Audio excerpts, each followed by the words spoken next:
Já tem alguns anos que os acidentes de trânsito deixaram de ser simples casos de polícia e se tornaram problema de saúde pública. Com o número crescente de veículos nas ruas, avenidas e rodovias que cortam todo o Maranhão, aumentou também o número de colisões e atropelamentos. Segundo o Departamento Estadual de Trânsito do Maranhão, o DETRAN, ao longo do ano passado foram contabilizados 1.008 acidentes de trânsito.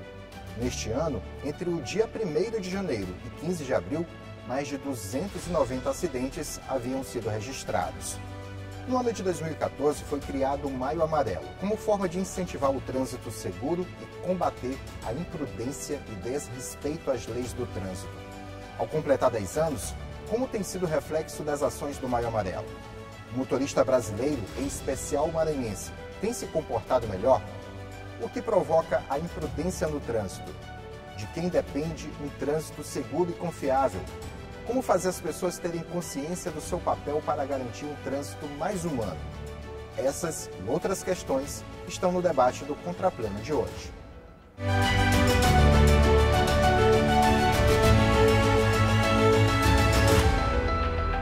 Olá, eu sou João Carvalho e estamos começando mais uma edição do Contraplano, sempre debatendo assuntos que estão no dia a dia da população. Hoje, nosso tema é Políticas e Segurança no Trânsito, acerca do Maio Amarelo. Para esta conversa, convidamos o juiz titular do Juizado Especial de Trânsito, Wilson Manuel de Freitas Filho, a assistente de trânsito do DETRAN, Rositânia de Farias, e o presidente da ONG SOS Vidas pela Paz no Trânsito, Lorival Cunha. E eu quero começar perguntando logo a você, Lorival, tratando sobre um dos principais atores que mais se tem notícias de envolvimento em acidentes de trânsito. Eu quero que você justamente diga se realmente isso acontece ou não.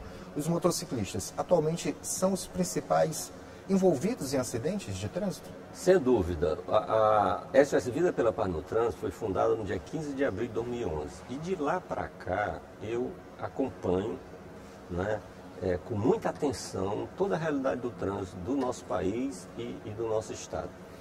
E nos últimos 13 anos, que é o tempo que tem a SOS Vida, né, nos últimos 13 anos, em torno da metade das pessoas que morrem no trânsito no Maranhão são motociclistas. Em torno, às vezes é 52%, é 49%, é 47%, é em torno de 52%.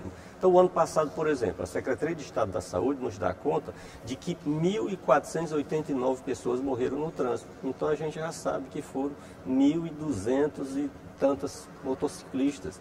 Então, de todos os modais que estão aí no trânsito, no dia a dia, indiscutivelmente, o modal motocicleta é o mais crítico.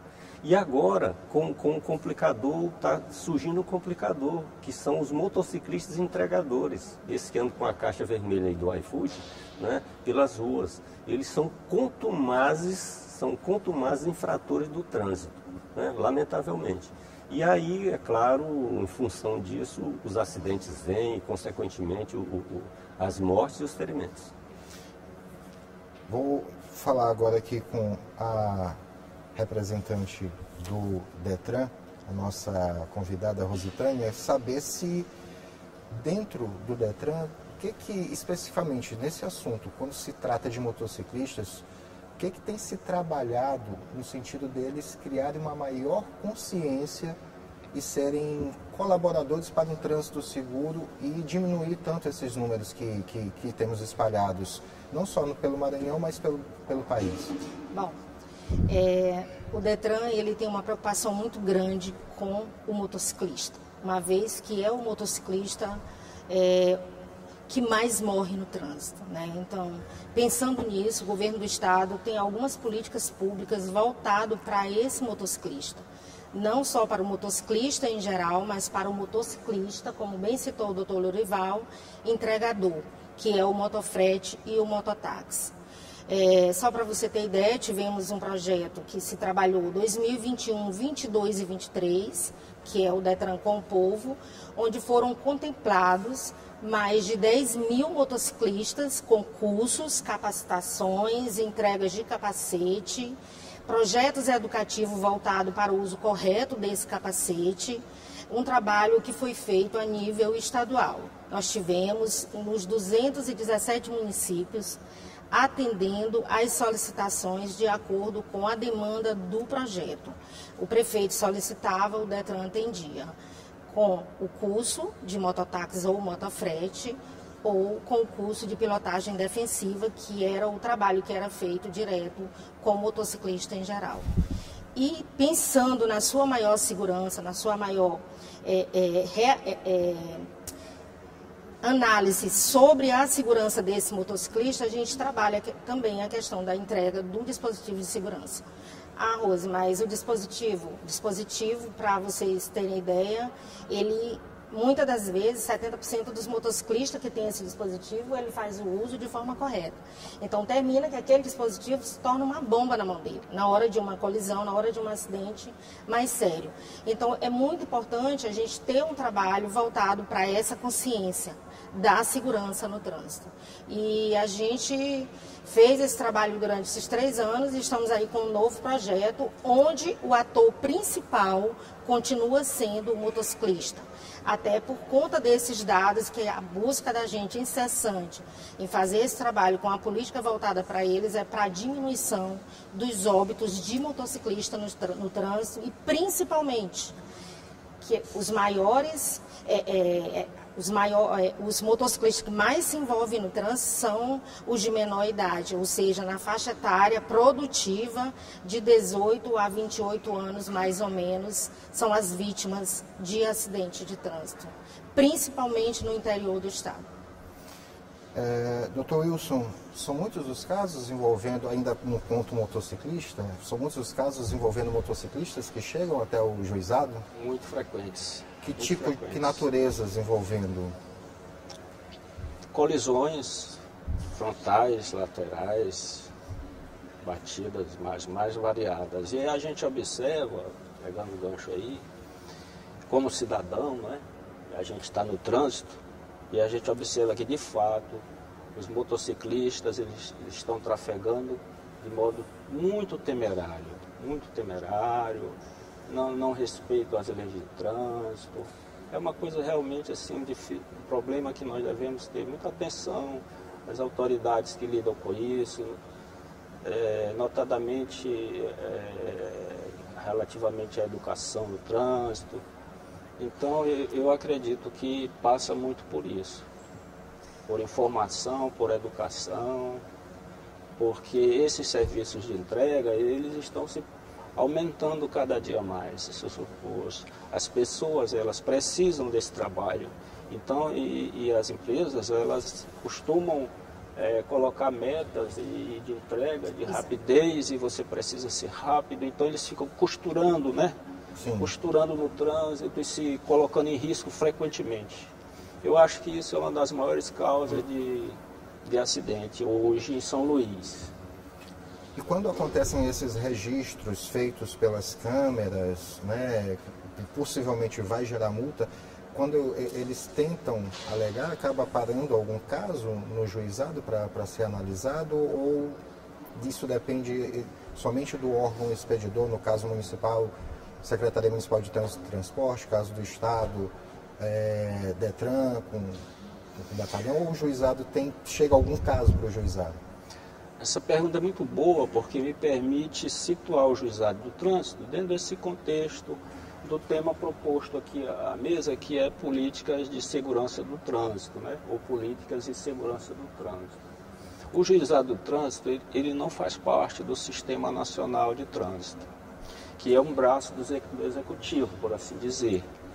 O Sistema Nacional de Trânsito é formado pelos conselhos nacionais, estaduais, municipais, pelos DETRANs, DENATRANs, CIRETRANs e pelos órgãos de fiscalização, que são as polícias, né, federal, militar e os agentes da Secretaria de Trânsito. O juizado de trânsito, ele é do Poder Judiciário. Então, a origem do Poder Judiciário, a natureza é de ser acionado quando o fato está consumado. Há exceções, evidentemente, né? As cautelares inibitórias estão aí. Mas, em via de regra, no juizado do trânsito, especialmente, o problema não chega quando já houve a colisão. A resolução do tribunal que cria o juizado no trânsito e lhe deu a competência para resolver as questões relativas a acidentes de trânsito, falam em acidentes envolvendo veículos, acidentes de veículos, não propriamente acidentes entre veículos. Então, pode acontecer o caso de um motorista perder a direção e atingir, por exemplo, um imóvel. Sim. Isso está dentro da nossa competência do juizado. Mas ela é, sobretudo, digamos assim, reparatória. Ela não tem um viés preventivo, como tem aqui o trabalho deles, do Detran e das ONGs ligadas ao trânsito. Sim. Nós temos mais essa função reparatória. Mas mesmo dentro dessa função reparatória, a gente pode observar um conteúdo preventivo, de algum modo, que é o seguinte: o condutor que chega ao juizado na condição de réu ou reclamado e é condenado à reparação do dano civil, que a gente se concentra na reparação do prejuízo. Quem deu causa ao prejuízo? Quanto foi este prejuízo? Então, normalmente a pessoa, depois disso, ela vai procurar ter mais cautela, mais prudência, né? Porque sentir no bolso o peso de você, eventualmente, e não observar as leis do trânsito a que todos nós estamos sujeitos. Então, desse ponto de vista, porque isso tem um efeito multiplicador, eu presumo, né? Nós temos esse papel preventivo, entre aspas, mas a natureza é mais reparatória, com fundamento na legislação civil, que diz que aquele que causar lesão a outrem por culpa ou dolo deve ser obrigado a reparar o dano, e normalmente o que ocorre é a culpa, porque eu não conheço, aliás, conheço raríssimos casos, né, em que a pessoa bate porque quer bater, por alguma razão ele quer bater no carro. Sim. Por dolo, por vontade consciente. A maioria das vezes se trata de culpa. Sim. É desatenção, imprudência ou negligência. Imperícia eu já não coloco como uma situação, porque eu vou me alongar numa questão técnica, mas nem sempre quem não tem carteira de habilitação dirige pior do que qualquer um de nós. Às vezes dirige até melhor, mas sim, o fato de não ter habilitação vai ter consequências de ordem penal e administrativa, mas não com relação à imperícia da culpa de ter provocado acidente ou não. Mas o certo é que a nossa função básica é essa, a função de trabalhar esta condenação no âmbito de particulares, a questão é entre particulares, entre pessoas que colidiram seus veículos. Naturalmente a gente usa um instrumento de direito público, que é o Código de Trânsito Brasileiro, e é aí que a gente tem uma certa, vamos dizer assim, afinidade de temas, afinidade temática, porque esse é o fundamento da culpa. A gente localiza no Código de Trânsito Brasileiro a partir da inobservância das regras aplicáveis ao trânsito. Então, aquele que, sob a ótica do Código de Trânsito Brasileiro, inobservou um dever ou uma proibição, esse é o fundamento da culpa que vai gerar o dever de indenizar. Certo. Eu vou agora me dirigir ao Lorival, porque eu quero falar sobre os outros atores do trânsito, Lorival, porque as campanhas que vocês fazem, elas acontecem em certos pontos, né, das cidades. Eu quero, inclusive, saber como é que está o desenvolvimento da campanha, né, a descentralização da campanha. Mas esse questionamento eu vou fazer no próximo bloco, porque chegamos ao primeiro intervalo no Contraplano. Já voltamos com a nossa conversa.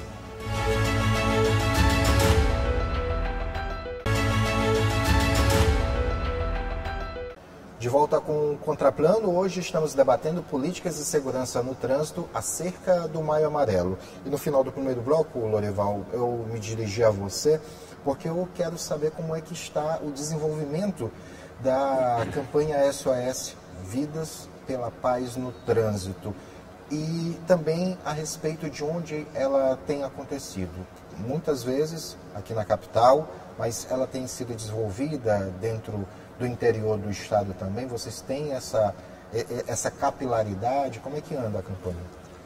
A SOS Vida pela Paz no Trânsito, ela tem atuado sobretudo em São Luís. Nós tivemos já um núcleo em Santa Inês, que funcionou lá durante uns 2, 3 anos. Fizemos uma tentativa em Bacabal, mas também não prosperou. E Imperatriz também terminou não prosperando, algumas tentativas que fizemos lá.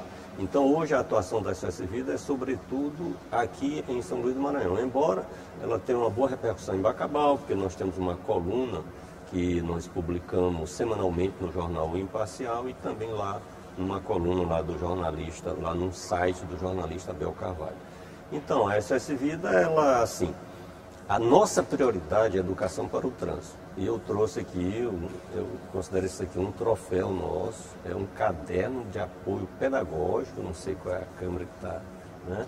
É um caderno de apoio pedagógico que elaboramos e com base no qual nós capacitamos professores de escolas para desenvolver a educação para o trânsito nas salas de aula, não como disciplina, mas como um tema social de maneira transversal.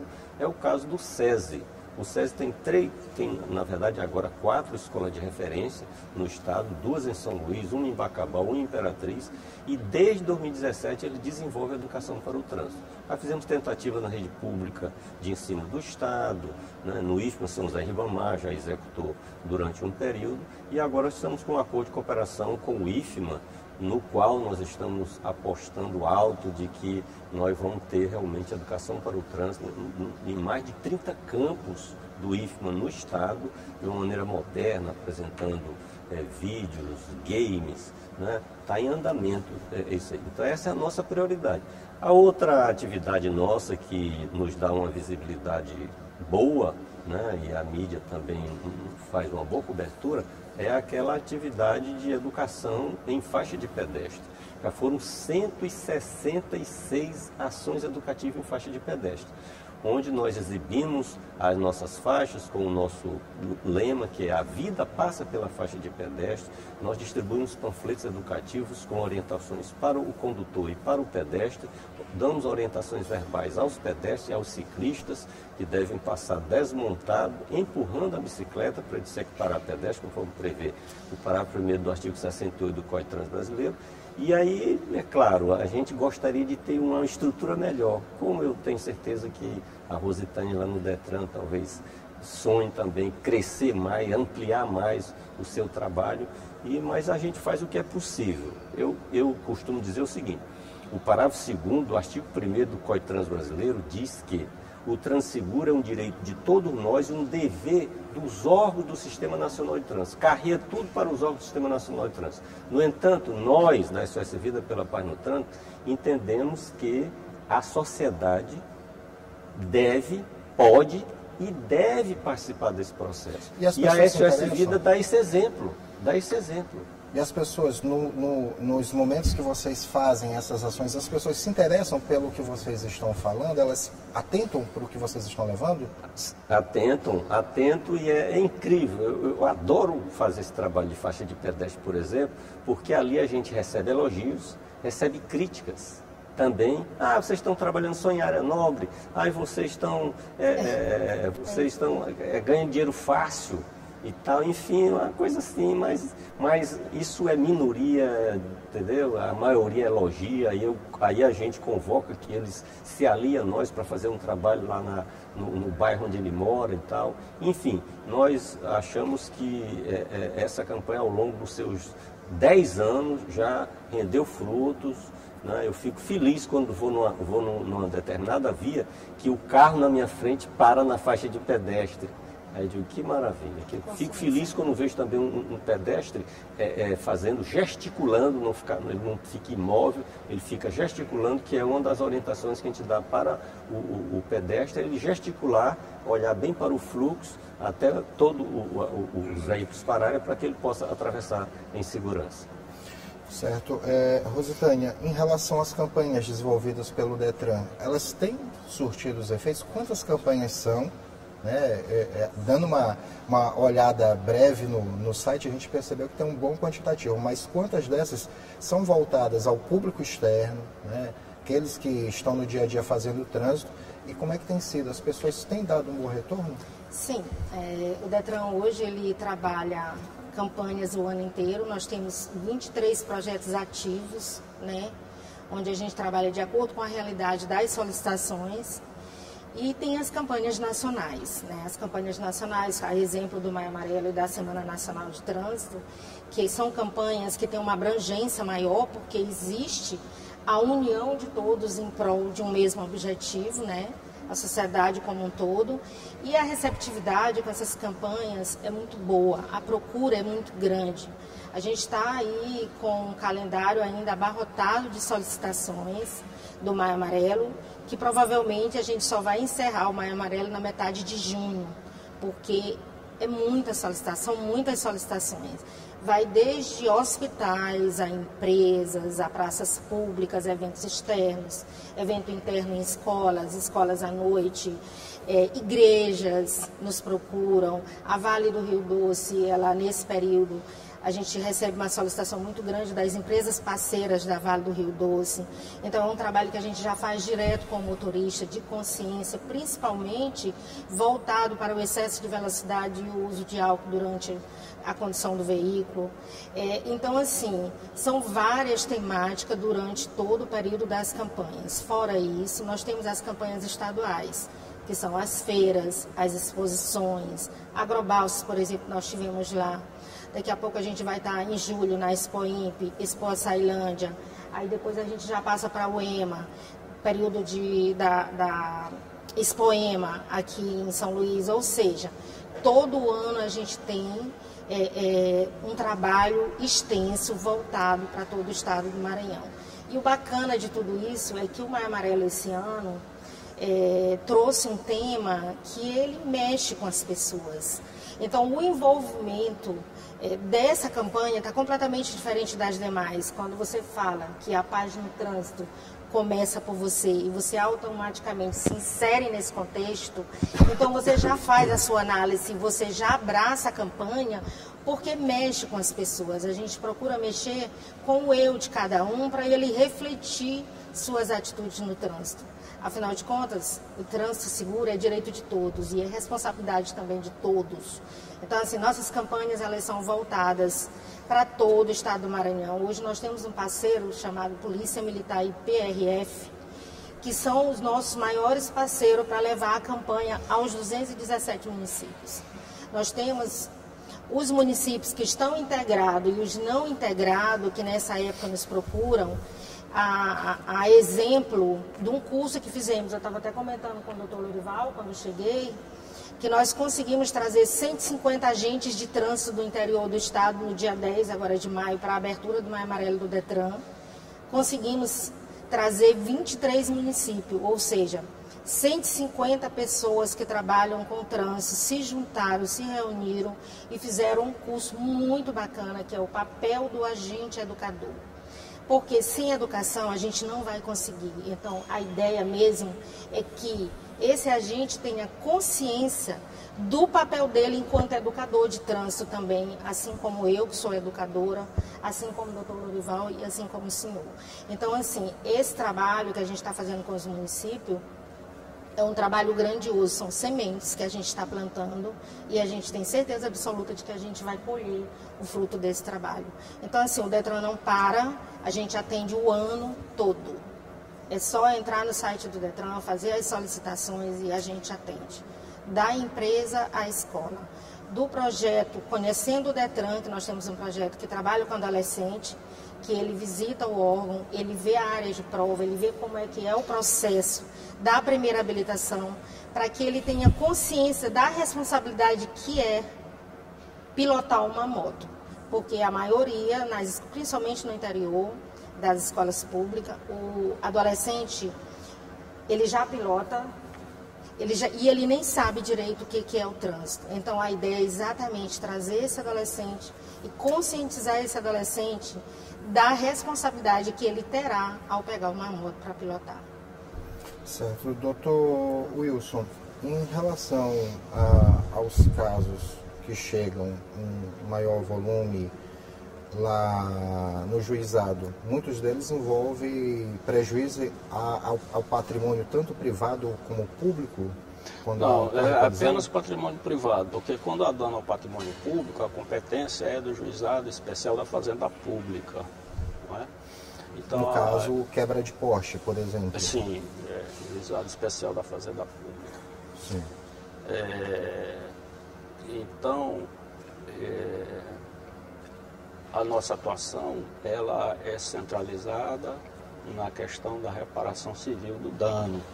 Apesar do acidente ele envolver mais do que uma relação jurídica civil, digamos, porque ele tem uma relação aí administrativa, vamos supor, uma relação jurídica administrativa, em confronto com o Estado, não é? Porque se ele desobedecer a norma do trânsito, ele vai ser sujeito a sanções administrativas, não é? Nas rodovias federais, no âmbito do Denatran e da Polícia Rodoviária, no âmbito estadual, do Detran e as polícias militares e órgãos de agentes auxiliares do trânsito. E também na seara criminal, porque você pode responder a crimes de lesões corporais, até mesmo homicídio, crime de dano, crime de que é baixo potencial ofensivo, mas é um crime importante no Brasil, por exemplo, dirigir sem habilitação. Então tem várias situações que tratada por órgãos diferentes dentro da instância do judiciário, né? Sim. A instância criminal, a instância civil, que no caso é comigo, acidentes de trânsito, reparação do dano civil, é com o Juizado do Trânsito. E eu queria só abrir parênteses para dar uma informação importante que dá conteúdo a essa parceria que nós, e essa afinidade temática que eu falei, que nós temos com, apesar de não fazer parte do Sistema Nacional de Trânsito, nós temos afinidade com ele a partir do Código Base, que é o Código de Trânsito Brasileiro. E nós fizemos recentemente um convênio, o Tribunal de Justiça, através do seu presidente, do seu presidente, e a Prefeitura Municipal, na pessoa do seu prefeito, com a iniciativa do Juizado Especial do Trânsito e da Secretaria Municipal de Transportes e Trânsito, nós fizemos um convênio para que os agentes de trânsito, utilizando então a estrutura de viaturas e pessoal que eles têm, eles façam o trabalho de conciliação no local do acidente. Isso veio em substituição a um projeto antigo que nós tínhamos, que foi desativado, que era o juizado volante. Sim. O juizado volante do trânsito. Esse projeto, em dado momento, ele se desfez e nós entendemos que, diante da realidade do trânsito atual, inclusive as viaturas da SMTT, elas estão de menor porte, elas estacionam em qualquer lugar e as nossas vans eram grandes e acabavam por atrapalhar. E isso foi feito, nós finalizamos o processo de capacitação desses agentes através da Escola Superior da Magistratura, e eles estão em processo de cadastramento como conciliadores, de maneira que, de um modo formal, eles vão passar a ser agentes, de certo modo, do judiciário, né, nessa construção da conciliação no local do acidente, para que esses acordos homologados, esses acordos feitos lá, eles possam ser homologados por nós e se transformar em título executivo judicial. É um convênio bastante interessante, eu creio que é piloto no Brasil. Não temos notícia de outros estados que tenham feito isto.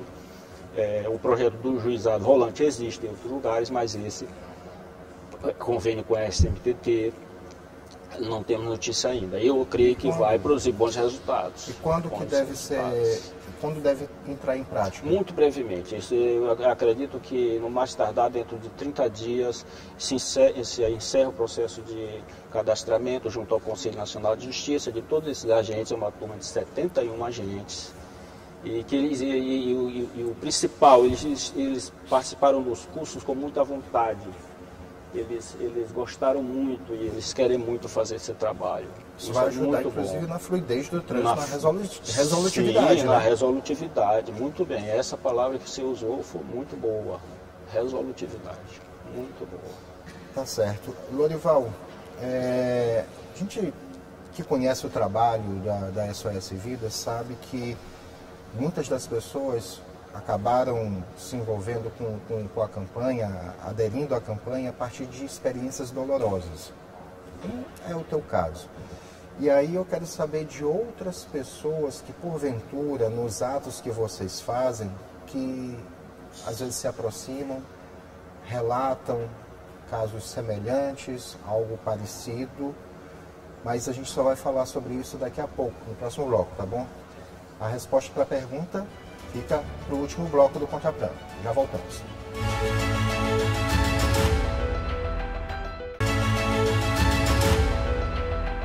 Contraplano, de volta para o último bloco, hoje debatendo políticas de segurança no trânsito, tratando sobre o Maio Amarelo. Participam desse debate o juiz titular do Juizado Especial de Trânsito, Wilson Manuel de Freitas Filho, assistente de trânsito do Detran, Rositânia de Farias, e o presidente da ONG SOS Vidas pela Paz no Trânsito, Lorival Cunha.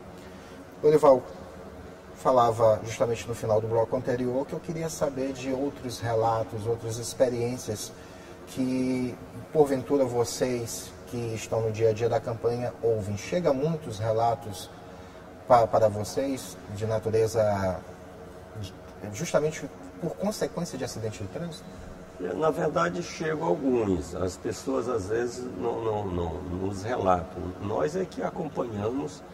Quando eu concebi esta campanha, no dia 29 de novembro de 2010, eu, na verdade, imaginava juntar as pessoas, né, vitimadas, aquelas que sobreviveram, e as famílias daqueles que não sobreviveram, para a gente empreender essa grande luta. Inclusive, escrevi um artigo, publiquei no Jornal Imparcial, no dia 9 de janeiro de 2011, conclamando essas pessoas. E ao longo desses 13 anos, nós temos tido contato com muitas famílias, né, que sofreram essa perda, né? Eu costumo dizer muito que a imprensa, de um modo geral, costuma dizer que as consequências graves da violência no trânsito é a saúde pública, né? Tem uma grave consequência na saúde pública, na economia, mas eu antecipo, antes dessas duas consequências, é o dano, né, humano, né? É a dor e o sofrimento das famílias.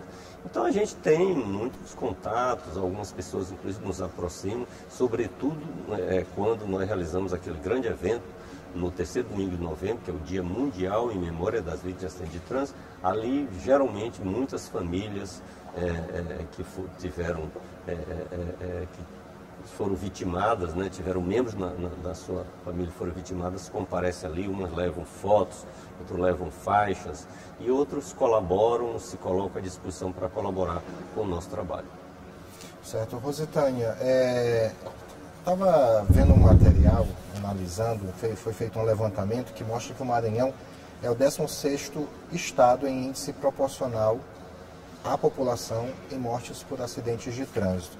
Comparando com outros estados da federação, não é uma posição desagradável. Lógico que nenhuma morte por acidente no trânsito pode ser minorizada. Com certeza. Mas o fato do Maranhão e outros estados do Nordeste estarem em um patamar menos violento no trânsito, isso seria resultado de quê?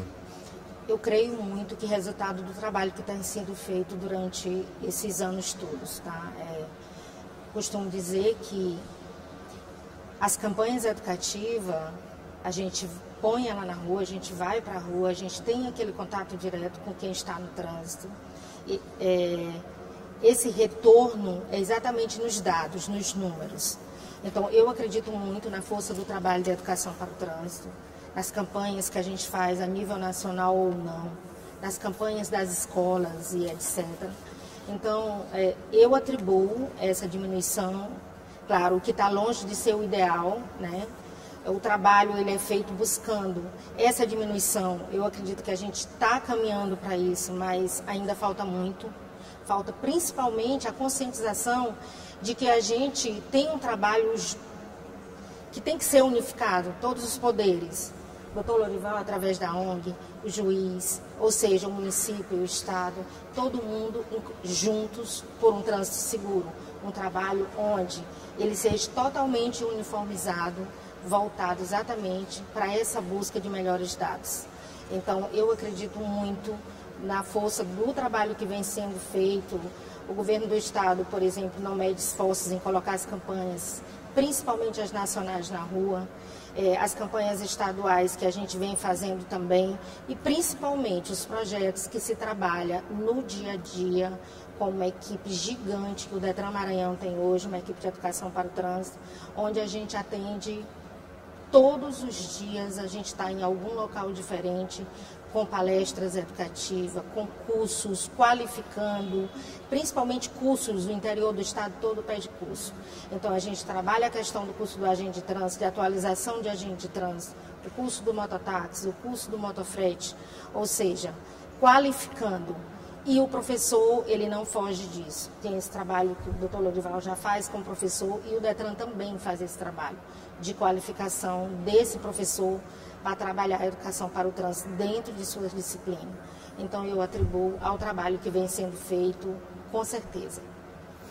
Doutor Wilson, em relação a cada um dos casos que chega, à medida que vai sendo analisado, o senhor consegue perceber que o resultado daquilo que está ali sendo analisado, né, o motivo que levou aquela análise daquele caso, pode sobrecarregar o poder público, né, principalmente no que diz respeito a gastos com indenizações, com reparos, né, de alguma forma, fazendo com que o Estado assuma a responsabilidade de alguém que não se comportou de forma adequada no trânsito? Olha, o problema do trânsito é um problema mundial e já antigo, porque com a tendência de as pessoas deixarem a zona rural e formarem grandes aglomerados urbanos, nós temos então a questão que se impõe do deslocamento dessas pessoas para o trabalho, para a casa, para o hospital, para a feira. O número de carros crescendo, a população aumentando, é um problema digamos assim, que deve ser visto com muito carinho pelo poder público, em todas as instâncias, porque é um lugar comum se falar que a arma, que o carro, que a moto é uma arma. E realmente, às vezes, é o que parece ser, porque ele causa mortes, invalidez, sofrimento das famílias, como o Lorival se referiu. Então é um problema seríssimo. Eu creio que, bom, os carros autômatos ou autônomos, eles estão aí no horizonte, não é? Eles estão no horizonte. Na China já tem uma frota de caminhões que circula sem motorista. Eu creio que o futuro é este, porque esses veículos integrados em redes, eles não vão colidir, porque um saberá onde está o outro a qualquer momento, que eles estão integrados numa rede de computadores. Então, mas o que fazer até lá? Bom, nós temos o elemento humano na condução. Esse elemento humano que a gente precisa trabalhar e é o que eles fazem com muita eficiência. Então é preciso educar, sobretudo as crianças, os jovens, porque esses aqui vão ser o motorista que vai substituir essa geração, que de certo modo, enfim, porque tem uma certa resistência a obedecer às leis do trânsito, a verdade é essa. O humano dá para educar, a máquina não. A máquina não, exatamente. E é um programa, eles sabem mais do que eu, que é um programa permanente do governo, em todas as instâncias, né, que está no Código de Trânsito Brasileiro, a educação para o trânsito para os alunos de primeiro e segundo graus, hoje são outras denominações, né? Ensino médio. Fundamental e ensino médio, né? São das antigas. E eu creio que é isso, porque no meu dia a dia do juizado eu percebo que as coisas acontecem por desatenção, pessoal celular, por excesso de velocidade, por desconhecimento da lei do trânsito, por uso abusivo de álcool, etc, etc. São coisas que dependem do elemento humano e esse aqui precisa realmente ser trabalhado para que a gente possa ter um trânsito mais seguro, porque do contrário a gente vai continuar com o trânsito produzindo muitas e muitas vítimas. Eu moro aqui próximo e todos os dias eu me desloco até o Detran. É raro não ver um acidente. Geralmente uma moto no chão, um motoqueiro deitado. Chega a SAMU, aí o trânsito. É comum demais isso. Então a gente precisa melhorar nesse aspecto, mas evidentemente a gente precisa atingir as pessoas, que é o trabalho que eles fazem com muita entrega e muita eficiência, eu creio. Lorival, a mobilidade, de uma forma geral, analisando friamente, a mobilidade está de forma adequada? De jeito nenhum. Nós vivemos numa capital, numa cidade, numa ilha, tem 4 municípios e cuja população gira em torno de 1.500.000 habitantes. Portanto, uma metrópole. E nós não temos transporte de massa. Os veículos, todo mundo um sonho ter um veículo e está com esse veículo na rua. Temos que ter transporte de massa, são vários formatos, VLT, BRT, trem de superfície, metrô. As autoridades têm que olhar para essa questão, para reduzir essa quantidade de veículos nas ruas. Essas intervenções que nós observamos, eu aplaudo, são boas, mas isso é questão, aqui em São Luís, 5.000 veículos todo ano a mais. Então, daqui a 3, 4 anos vai complicar novamente. Então, tem que ter transporte de massa. A mobilidade urbana é ruim. Eu queria, com sua permissão, porque eu sei que o programa já está quase terminando, você não me fez a pergunta, mas eu tenho um discurso velho, antigo, tem 13 anos, e eu sempre estou reproduzindo ele, dizendo que essa violência no trânsito, né, que é tão ruim, né, ela tem jeito. Eu, inclusive, escrevi recentemente um artigo agora, publicado no final de semana. Eu estou dizendo, a violência no trânsito tem solução. Tem solução. Qual é a solução? Educação para o trânsito, no formato que o Detran faz, no formato dentro da escola. Educação para o trânsito é o primeiro grande remédio. O segundo, uma fiscalização ampliada que atinja todos os 5.570 municípios brasileiros, 217 municípios do Maranhão, né? E uma boa infraestrutura. Sinalização vertical, horizontal, semafórica, duplicação de vias, acostamento, boa pavimentação. Quantos acidentes já ocorreram em razão de ter buraco? O Campo de Peris, um trecho de 18 quilômetros, do quilômetro 24 ao quilômetro 42, lá no Empresa de Baixo, né, de agosto de 2012 a agosto de 2017, morreram 33 pessoas ali, 28 por colisão frontal. No dia 20 de dezembro de 2017 foi inaugurado a duplicação e até agora foram 2, 3 acidentes por capotamento. O que mostra que uma obra de infraestrutura é da maior importância para resolver o problema da violência no trânsito. Então, tem remédio, é só aplicar. Tá certo. Como eu sei que tu tem bastante conteúdo, eu sabia que tu poderias falar isso nas considerações finais. Mas como eu sei que tem bastante conteúdo, tem algo mais para dizer ainda. Falando em considerações finais, quero passar a palavra novamente aqui ao Dr. Wilson. Fique à vontade para fazer as suas considerações finais sobre qualquer ponto que de repente a gente não tenha explorado aqui. Fique à vontade. Não, eu só vou concordar com o que disse o colega Lorival Cunha. Desculpa, Lorival.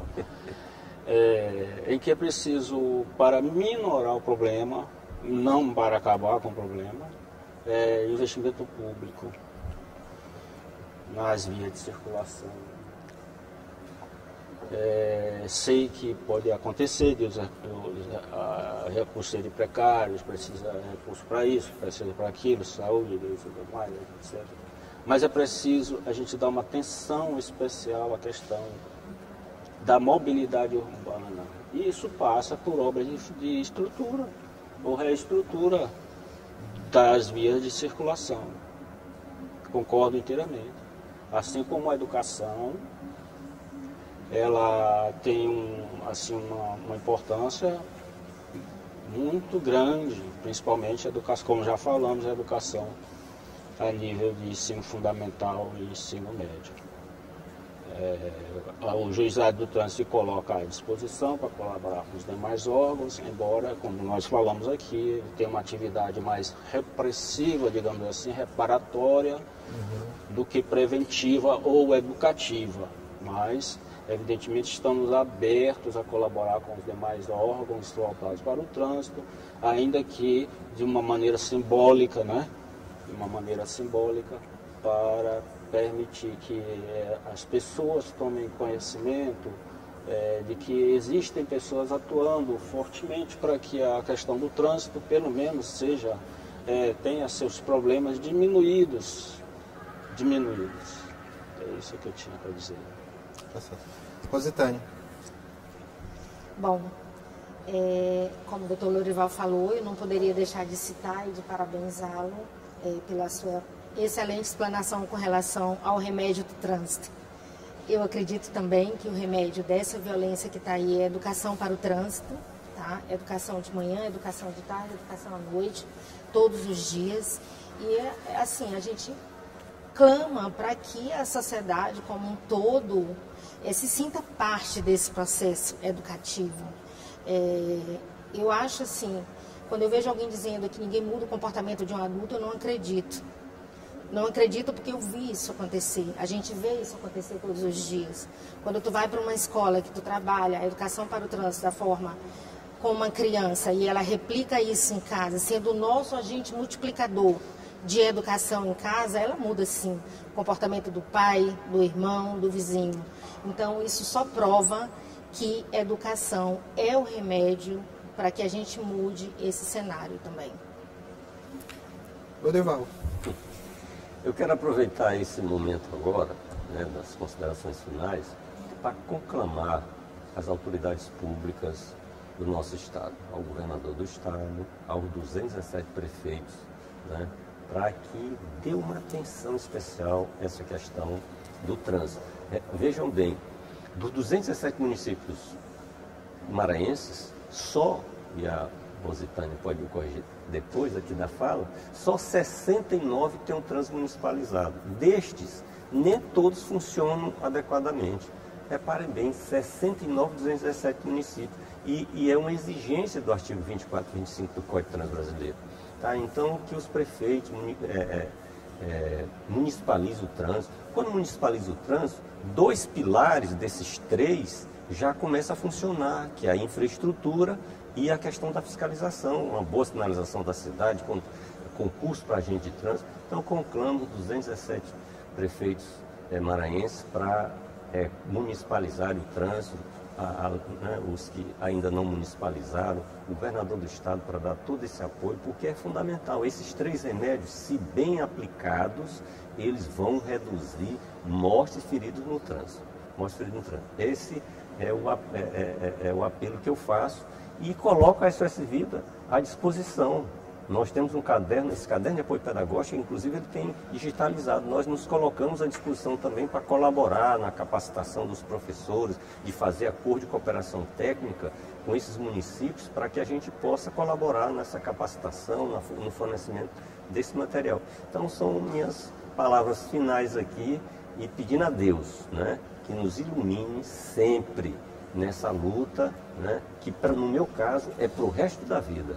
Tá? De maneira que a gente possa salvar, né, salvar vidas. Uma vida sequer que o trabalho nosso salve, isso pode, né, ser muito útil. Essa vida pode ser daquela pessoa mais amada.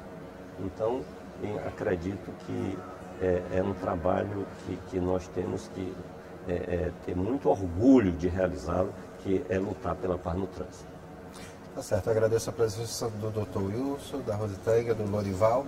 Dessa forma, chegamos ao fim do Contraplano de hoje. Tivemos a produção da Aline Catanhede e de direção da Márcia Macieira. Você pode assistir a reprise desta edição em nossa programação ou em nosso canal do YouTube TV Assembleia Maranhão. Nós voltamos com uma nova discussão no Contraplano da semana que vem. Até lá, mais bem.